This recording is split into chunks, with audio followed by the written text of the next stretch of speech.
Hi guys, welcome to another episode of the Dramasology Podcast. In this episode, I'm very excited for this episode because we're covering Reborn Rich, episode 1 and 2. And oh my god, like I have been waiting for this to come out since they first announced it was being produced. Song Joong-ki hasn't had a drama since Vincenzo, so we're all hungry for Song Joong-ki. So this drama was something that we're all looking forward to, I think. So yeah, I mean, Reborn Rich, I prefer the old name, which was I think the youngest son of a conglomerate. I prefer that name to Reborn Rich, but I guess it's easier to use Reborn Rich just like for like advertisement sakes, like marketing. So I guess that's why they went with the name. But youngest son of a conglomerate makes way more sense, and I assume that's still the name in Korea, like it's still what like the Korean translation would be. So it's just like the English title that they renamed to be Reborn Rich. Yeah. So what is Reborn Rich about? According to Wikipedia, the series tells the story of Yoon Hyun-woo, who is played by Song Joong-ki, a loyal employee working for Sunyang Group, who was betrayed and murdered by Jin Sung-jun, the eldest grandson of Sunyang Group. Now, I don't think like they told us exactly that it was Jin Sung-jun that betrayed, like that had Song Joong-ki's character killed. The character played by Jin Young from GOT7, he does not tell us who killed him, right? This is something that Song Joong-ki's character has to like basically investigate as it goes along, right? Yeah, but anyway, continuing on the plot. It says here that Yoon later wakes up in 1987 discovering that he has been reincarnated into the body of Jin Do-jun, the youngest grandson of Sunyang Group, who in present era has mysteriously disappeared. Using these circumstances to his advantage, Yoon starts his revenge by plotting to hostile take over Sunyang Group. It's I don't know how you guys felt, but for me, that last part where they mentioned like the hostile takeover, I wasn't too sure what his reason would be to do that to his grandfather. And when I mean his grandfather, right, I mean basically the head of Sunyang Group, right, Jin Yang Cho, because his grandfather isn't like a villain. It is not yet, right? He's not been introduced like as a villain. So I don't see why he needs to go that route of like doing like a hostile takeover, because by season 2 already, like you can tell he's going over his grandfather's head already, right? Which is kind of like I will understand why his grandfather will be pissed at that. I thought that what they meant when they said hostile takeover was like, okay, the youngest son of the youngest son is basically going to be the one to be the successor of the grandfather. I didn't know they meant like he would take it over from his grandfather as well. And I see that seems to be where that is by end of season, like episode 2, that seems to be where the drama is going, which I don't know if I agree with. But we'll see. I mean, that could change as time goes on. But I mean, just looking at the trailer, that seems to be the direction they were taking it in, like the teasers. And I hope not, because I kind of like seeing that relationship between grandfather and grandson. I just seen the stunned look on everybody's face as he basically, takes over and like becomes the best and like basically kicks them all out of like their like succession line. But yeah, we'll see. The funny thing about this drama is that it reminds me too much of A Game My Life and Golden Spoon, right? And I don't know what happened, because typically like dramas when they come out, like I mean I know there's like the era of like Mark Jang drama where like Penthouse was coming out, The World of the Married, Sky Castle, like Sky Castle began like spark that whole like flame under them, right? And so I get it, but I'm actually shocked that 3 different dramas have come out with this kind of similar plot, right? Again, My Life is, I guess, the most similar to this drama. And then the Golden Spoon also has like elements of that as well. And I mean, I enjoyed watching A Game My Life and Golden Spoon, because I just like that element of them being knowing more than everybody else. In A Game My Life, right, he comes back and he basically fixes everything that was wrong in the first life, and he, as he goes on, realizes that things that he overlooked when in his first life is actually quite important in the second one, right? And so yeah, I enjoyed those elements, and so I look forward to seeing that in Reborn Rich. The issue I am scared of, like with Reborn Rich, is that just like in A Game My Life, like he overestimates himself sometimes. Like if he's able to basically, tell what is going to happen every time, right? There isn't that much stakes for his character. And I hope they throw a curveball in there. Like I am looking forward to seeing how they will handle, the death of Jin Do-jun, because Jin Do-jun was dead in the first time in his first life, and so I kind of look forward to see how that will play out in this second life, because they are keeping that kind of a mystery. So I assume it's going to be a curveball that is going to like not be something because he doesn't know anything about it from his first life, so it's going to be something that is going to be like a curveball, I think, in his second life, right? And so I look forward to that aspect.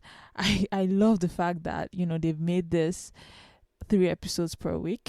Like it's like a dream come true, because like I just being able to watch this drama every single day 3 days a week is just amazing. Like I hope like dramas keep doing this, like production companies keep doing this, because I mean I'm just like this is like early Christmas. This is like like, so yeah, I look forward to seeing just where this drama is going to take us. I have to give a shout out to the child actor that's playing Song Joong-ki's character, because I mean they're kind of similar in a way.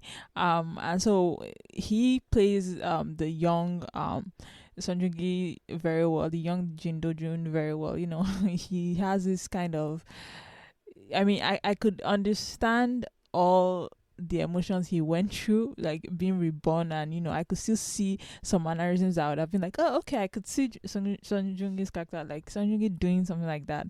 And so he's like acting, like the acting from the child actor is very, very good. One thing I will say is that the character of the grandfather, right, played by Lee Sung-min, right, that's Jin Hyun-chul's, like the Sunyoung grandfather, right. I don't know if he's old enough to be the grandfather, mainly because his first kid, played by Yoon Jae-moon, right? So that's Jin Jong-ki, I think his name is, right? That guy looks like he's just as old as the dad, right? Like his first one looks just as old as he is, right?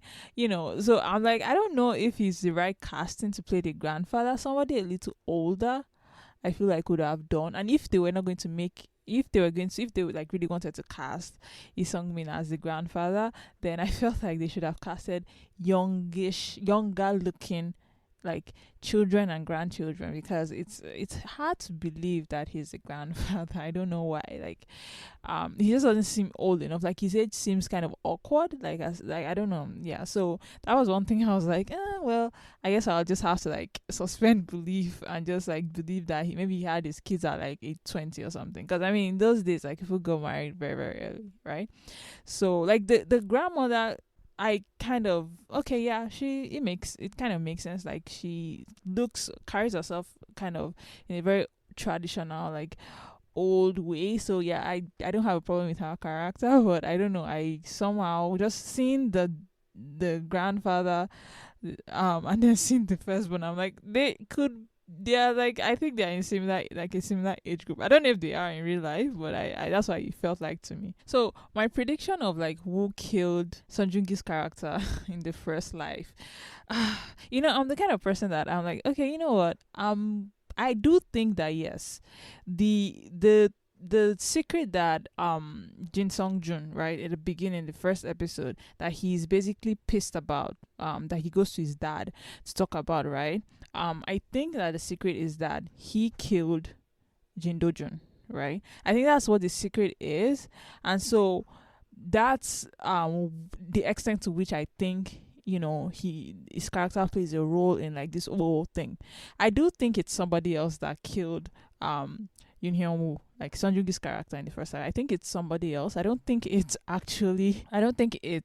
Jin Sung-jun. I don't know who it is. I mean they make mention of maybe the wife of the second grandson or something like that. I don't know. The daughter-in-law seems to be like possibly like the one that's orchestrating that, but she doesn't exist yet in the like episodes you're watching, and I guess she will start like coming up as time goes on, when like the characters, like the Sun Yang group children, are like getting married and stuff, right? So I assume we'll see her later on, but for now she's not in there, so I don't know how she can like he's worried about who killed him, and like he's trying to figure it out, but I don't know if it's maybe possible that it's not anybody from the family, and maybe it's like the daughter-in-law or something like that.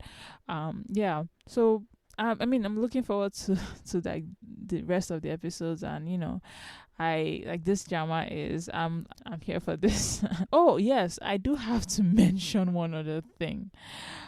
This is the issue when you've been like fed Netflix looking dramas and then you get fed JTBC looking dramas. JTBC has a way of making their dramas look old.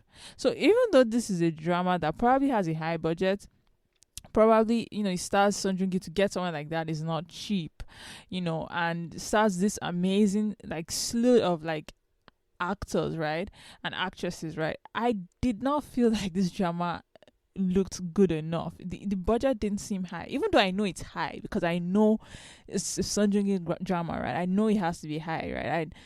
But still, I don't see, it doesn't reflect in like the lighting of this drama, right. The cinematography of the drama is not really that good, as opposed to like Netflix produced ones. And when I mean Netflix, I mean like produced by like Studio Dragon or like airing on TVN. If this was a TVN drama, like this, the look of this drama would have been, amazing. But for some reason, this drama doesn't give me that sense of being high budget, even though I know it is, right? So like buildings they show, and like houses and clothing and everything, there's this way that like if it's like Vincenzo is kind of like that, right? Like you could see like the even though they are not particularly in a high budget location in like Vincenzo, like they are in a rundown apartment complex, there's still a sense you can tell that it's high budget, right? But this drama, like the buildings are not very impressive, like the cinematography, everything is just not giving me the vibe of like